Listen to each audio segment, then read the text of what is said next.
تو ہمیں ایسے لگتا ہے کہ بہت عرصہ گزر گیا ہے۔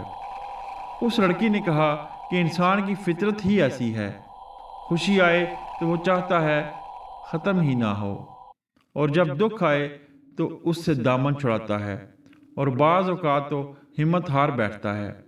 ندیم کو اس لڑکی کی باتیں بہت ہی پسند آئیں۔ ندیم نے اس سے پوچھا کہ آپ کا نام کیا ہے؟ اس لڑکی نے جواب دیا کہ میرا نام ریشم ہے۔ ندیم نے اس سے پوچھا کہ آپ کہاں رہتی ہیں؟ اس لڑکی نے جواب دیا کہ میں یہاں ساتھ ہی رہتی ہوں۔ اس لڑکی نے کہا کہ میں اپنی ضعیف والدہ کے ساتھ رہتی ہوں، اور وہی میری کل کائنات ہے۔ اس لڑکی نے کہا کہ جب زندگی کے جمیلوں سے تنگ آ جاتی ہوں تو اس پارک میں آ جاتی ہوں۔ اس نے کہا کہ اس پارک کے پھولوں کی خوشبو سے اسے سکون اور فرحت ملتی ہے۔ ندیم نے ریشم سے پوچھا کہ آپ کے گھر میں آپ کے ساتھ اور کون کون ہے؟ ریشم نے کہا کہ بس میں اور میری والدہ، ہم دونوں ہی رہتے ہیں۔ ریشم نے ندیم سے کہا کہ زندگی میں غموں کا سامنا کرنا چاہیے اور مایوس نہیں ہونا چاہیے۔ ہر اندھیرے کے بعد اجالا ہوتا ہے۔ جہاں پر آپ کے خوشی کے دن نہیں رہے، وہاں یہ دکھ اور پریشانی کے دن بھی چلے جائیں گے، بس آپ اپنی محنت جاری رکھیں۔ ندیم کو ریشم کی باتیں بہت اچھی لگیں۔ وہ دونوں باتیں کرتے رہے۔ انہیں باتیں کرتے کرتے وقت کا احساس ہی نہیں رہا۔ ندیم نے جب اپنی گھڑی پر وقت دیکھا تو رات کے پورے 10 بج رہے تھے۔ ندیم نے کہا کہ وقت کافی زیادہ ہو گیا ہے، مجھے بھی گھر جانا ہے۔ اس لڑکی نے کہا کہ آپ تھوڑی دیر اور بیٹھ جائیں، مجھے اچھا لگے گا۔ ندیم نے کہا کہ نہیں، مجھے ابھی جانا ہے، میری والدہ میرے گھر پر انتظار کر رہی ہوں گی۔ وہ بہت پریشان ہوگی کیونکہ پہلے میں کبھی بھی اس وقت تک گھر سے باہر نہیں رہا۔ اگر گھر سے باہر جاتا بھی ہوں تو میں اپنی والدہ کو بتا کر جاتا ہوں تاکہ وہ پریشان نہ ہو، اور آج تو میں نے ان کو بتایا بھی نہیں اور وہ پریشان ہو رہی ہوں گی۔ ریشم نے کہا کہ ٹھیک ہے، آپ ابھی گھر جائیں، لیکن کل اس وقت ضرور آئیے گا، میں 9 بجے اس پارک میں آتی ہوں، آپ بھی کل آئیے گا۔ مجھے آپ سے بات کر کے اچھا لگا اور دل کو سکون ملا۔ ریشم نے کہا کہ گھر جانے سے پہلے آئیں، میں آپ کو اپنی والدہ سے ملاتی ہوں۔ ندیم نے کہا نہیں، پھر کسی دن مل لوں گا کیونکہ ابھی دیر ہو رہی ہے۔ ندیم نے اس لڑکی کو الوداع کہا اور اپنے گھر کی طرف چل دیا۔ چلتے چلتے جب اس نے پیچھے مڑ کر دیکھا تو اس کے چہرے پر حسن دیکھ کر تو وہ دنگ ہی رہ گیا، کیونکہ اتنی خوبصورت لڑکی اس نے زندگی میں پہلی بار دیکھی تھی۔ وہ مسکرا رہی تھی اور مسکراتے ہوئے تو وہ اور بھی حسین لگتی تھی۔ ندیم گھر جاتے ہوئے صرف اسی لڑکی کے بارے میں سوچتا رہا۔ اس لڑکی نے ندیم پر عجیب جادو سا کر دیا تھا۔ وہ تو رات ٹھیک طرح سے سو بھی نہیں پایا۔ جب صبح ہوئی تو وہ ناشتہ کر کے دفتر چلا گیا، لیکن وہاں پر بھی سارا دن اس کے دماغ پر وہی لڑکی چھائی رہی۔ وہ غیر ارادی طور پر رات کے 9 بجے کا انتظار کر رہا تھا، کیونکہ وہ اس لڑکی سے دوبارہ ملنا چاہتا تھا۔ جب اسے دفتر سے چھٹی ہوئی تو وہ گھر گیا اور اس نے کھانا کھایا اور اپنی والدہ کے ساتھ بیٹھ کر اس نے ٹی وی دیکھنا شروع کر دیا۔ اصل میں تو اس کا دھیان دیوار پر لگی گھڑی پر تھا کہ کس وقت 9 بجیں اور وہ اس پارک میں ریشم سے ملنے جائے۔ اس کی انتظار کی گھڑیاں آخر ختم ہوئیں اور 9 بج گئے۔ وہ اٹھ کر جانے لگا تو اس کی والدہ نے پوچھا کہ بیٹا اس وقت کدھر جا رہے ہو؟ ندیم نے والدہ کو جواب دیا کہ میں باہر ذرا ٹہلنے جا رہا ہوں۔ والدہ نے کہا کہ بیٹا جلدی آ جانا، پہلے ہی وقت زیادہ ہو گیا ہے۔ ندیم باہر نکلنے ہی لگا کہ دروازے پر دستک ہوئی۔ اس نے دروازہ کھولا تو دیکھا کہ اس کی والدہ کی ایک دوست تھیں جنہیں اس کی والدہ نے اس کے رشتے کے لیے کہا ہوا تھا۔ ندیم نے غیر ارادی طور پر ان کو حقارت کی نگاہ سے دیکھا۔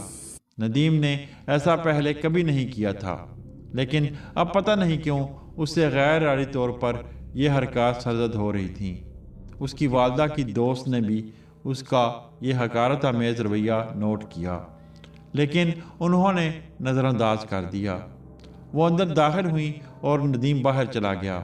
ندیم باہر نکل کر تیزی سے چلنے لگا۔ اس کا رخ